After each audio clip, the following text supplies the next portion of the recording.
Very good afternoon. मैं doctor Vivek Gupta, consultant pulmonologist at TT care hospital Nagpur. आज मैं आपसे बात करने जा रहा हूँ जो समाज में भ्रांतियाँ हैं अस्थमा को लेके, एलर्जी को लेके।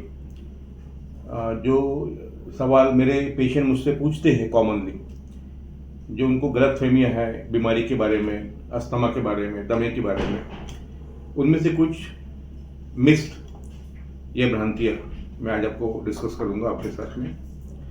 पहला मिथ ये है कि लोग बोलते हैं कि मेरे फैमिली में किसी को अस्थमा नहीं है, तो मुझे क्यों है। अस्थमा तो एक हेरिडिटरी कंडीशन है, तो मेरे पिताजी को नहीं है, माताजी को नहीं है, भाई बहन को नहीं है, तो मुझे क्यों है अस्थमा। अस्थमा हेरिडिटरी कंडीशन है, लेकिन सिर्फ हेरिडिटरी इज इंपॉर्टेंट नहीं है। Asthma is a multi factorial disease. इसमें एलर्जी उतना ही इंपॉर्टेंट रोल प्ले करती है जितने की जेनेटिक्स। तो ये जरूरी नहीं कि आपके फैमिली में किसी को, फर्स्ट हैंड रिलेटिव में किसी को नहीं है तो आपको भी अस्थमा नहीं होगा। अस्थमा आपको तब भी हो सकता है। दूसरा एक सवाल आता है कि मुझे तो बचपन में अस्थमा था नहीं, इतना लेट कैसे डायग्नोज हुआ अस्थमा। मान लीजिए किसी की उम्र 40-50 साल की है और उसको तब सिम्टम्स डेवलप हुए, तो वो कहता है कि भाई अस्थमा तो नॉर्मली बचपन से होता है, मुझे अभी क्यों हो गया। अस्थमा किसी भी उम्र में हो सकता है। पेशेंट के अंदर एक टेंडेंसी है अस्थमा को लेके, जिसे हम जीन्स बोलते हैं। ये जीन्स हो सकता है कि कई सालों से आपके डॉर्मेंट रहे, सुप्त रहे, सोए हुए हैं। यदि ये जीन्स आपके जागृत हो जाते किसी भी कारण से, फॉर एग्जांपल आपको एक वायरल इन्फेक्शन हुआ, फॉर एग्जांपल आपको किसी एलर्जी से बहुत ज़्यादा एक्सपोजर हुआ, तो आपकी जो जीन्स जो सोए हुए थे, they become active and they start expressing themselves. वो अपने आप को एक्सप्रेस करना शुरू कर देते हैं। और वो एक्सप्रेस कैसे करते हैं? सिम्टम्स के रूप में, अस्थमा के रूप में। ठीक है, तो एक बार आपके जीन्स एक्टिव हो गए तो वो फिर आपको सिम्टम नहीं लगते, और एक बार एक्टिव हो गए तो वो जीवन भर एक्टिव रहते हैं। ठीक, इसकी तरह से कई पेशेंट पूछते हैं कि इनहेलर्स को लेके जो उसका ट्रीटमेंट है, कई प्रकार की मिसकंसेप्शन है सोसाइटी में। सबसे जो पहला सवाल मुझसे पूछते हैं कि इनहेलर से आदत तो नहीं पड़ेगी। जो हम पंप ले रहे हैं, ये पंप से ऐसा तो नहीं कि मुझे इसकी आदत पड़ जाए। तो मैं उनसे पूछता हूँ कि आप रोटी खाते? बोलते हाँ, रोज खाते हैं। तो बोला मत खाया करो, आपको उसकी आदत पड़ गई है। So there is difference between the necessity and the addiction. Asthma की जो इनहेलर्स है वो आपकी नीड है, नेसेसिटी है। जैसे किसी को डायबिटीज है और वो इंसुलिन लेता है, तो उसकी वो नीड है, नेसेसिटी है, आदत नहीं है। तो ये क्लियर करना पड़ेगा कि अस्थमा के जो इनहेलर्स है वो नीड है ना, एडिक्शन नहीं है। सेकेंडली, अस्थमा की जो इनहेलर्स होते हैं, यदि आप देखेंगे तो वो उसमें जो मेडिसिन होती है वो माइक्रोग्राम में होती है, और जो कि हम जितनी भी दवा खाते हैं, गोली खाते हैं, वो मिलीग्राम में होती है।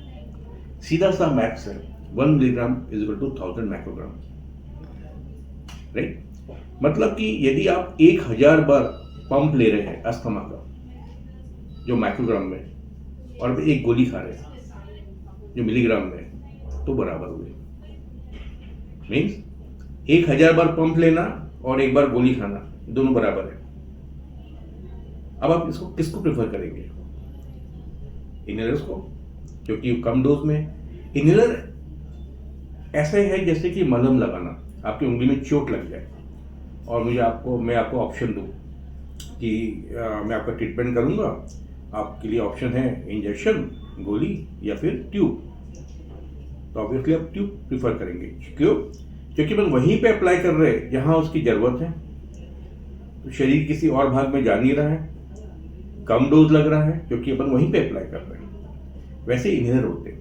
इन्हेलर वहीं पे जाते हैं जहाँ उसकी ज़रूरत होती है, शरीर के दूसरे भाग में नहीं जा रहे, तो साइड इफ़ेक्ट्स का या फिर एडिक्शन का सवाल नहीं उठता। एडिक्शन उन चीज़ों का होता है जो चीज़ें दिमाग को या तो उत्तेजित करती है या डिप्रेस करती है, जैसे अल्कोहल, टोबैको, चाय, ये दिमाग पे जाते हैं, वहाँ पे इफेक्ट करते हैं। लेकिन इन्हेलर्स की दवाई इतनी कम है, माइक्रोग्राम में है, कि वो वहीं तक सीमित है, लंग्स तक ही सीमित है, तो इसका दिमाग में जाने का सवाल ही नहीं होता। तो there is no question of addiction and there is no question of any systemic side effect. Systemic side effect मतलब जैसे किडनी पे इफेक्ट हो रहा है या हार्ट पे इफेक्ट हो रहा है, आंखों में इफेक्ट हो रहा है, क्योंकि कहीं जा नहीं रहा, इसलिए उसका कोई सिस्टमिक साइड इफेक्ट नहीं है। यदि आप इन्हेलर्स लेते हैं सालों साल, 10 साल, 20 साल, 50 साल ले रहे हो, तब भी कोई इफेक्ट नहीं है। उसके लोकल साइड इफेक्ट्स हैं, वो दो होते हैं। एक, ये पंप लेते हैं तो आपके मुंह में फंगल इन्फेक्शन होने की संभावना होती है, वो भी यदि आप पंप लेने के बाद में पानी के गागल्स करते, गुराले करते हैं, तो वो भी नहीं होता। और दूसरी जो संभावना होती है साइड इफेक्ट की, वो है कि कुछ लोगों की आवाज़ भारी हो जाती है, क्योंकि वो वोकल कॉर्ड को भारी बन जाती है, उसकी पैरालिसिस टाइप का होता है वोकल कॉर्ड का। वो भी रिवर्सिबल है, हम दवाई बदल देते हैं, पंप का डोज बदल देते हैं, तो वो ठीक हो जाता है। तो इन्हेलर्स की कोई साइड इफेक्ट नहीं है, तो कोई एडिक्शन नहीं है, और ये बेस्ट थेरेपी है फॉर लॉन्ग टर्म, जीवन भर आप ले सकते हो विदाउट एनी फियर। एक महत्वपूर्ण चीज, दवा बंद नहीं करना है। Asthma is a flamboyant disease, देखो फ्लैम्बॉयंट लड़के होते हैं ना, ठीक है, उस टाइप से, मतलब कभी सिम्टम्स है, कभी नहीं है। आज मुझे सिम्टम्स है, कल नहीं है, परसों फिर सिम्टम्स है, या एक साल तक सिम्टम्स नहीं है, फिर 2 महीना सिम्टम्स है, फिर सिम्टम्स नहीं हो, इसका फ्लैम्बॉयंट डिजीज। तो आपको सिम्टम्स नहीं है, इसका मतलब ये नहीं कि आपकी बीमारी खत्म होगी, आपकी टेंडेंसी खत्म होगी, वो है अंदर, वो बढ़ रही है धीरे धीरे। तो मेडिसिन आपको रेगुलर लेना है, आपको सिम्टम्स हो या ना हो। मेडिसिन रेगुलर क्यों लेना है? ताकि आप अस्थमा के कारण से आज से 20 साल 30 साल बाद भी कोई प्रॉब्लम में ना फंसे। जब नॉर्मली ऐसा होता है, आपकी बीमारी बढ़ती जाती है। और एक और चीज, हमारी जो छाती होती है, इसमें 2 भाग होते हैं, एक होते हैं लंग्स, और लंग्स के ऊपर होती है मांसपेशियां। तो क्या होता है कि ये मांसपेशियां लंग्स के फैलने और सिकुड़ने में मदद करती है। जब तक आपकी मांसपेशियां स्ट्रांग है, आप यंग है, आपके लंग वीक भी हो, तो वो मांसपेशियां लंग्स को सपोर्ट करेंगी, इसलिए आपको सिम्टम उतने नहीं होंगे।